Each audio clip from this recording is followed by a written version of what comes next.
Hi, boys and girls. I hope you enjoyed that warm-up.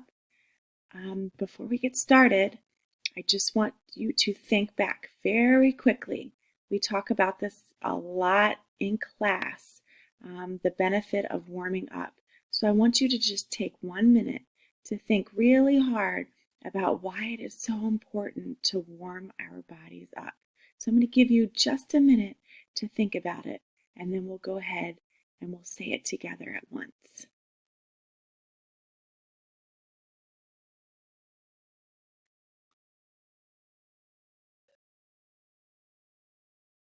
Okay, let's see if you're ready.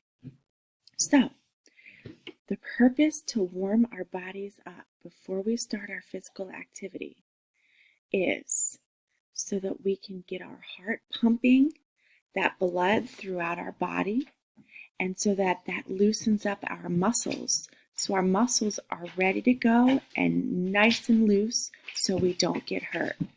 If that was your answer, give yourself a big pat on the back.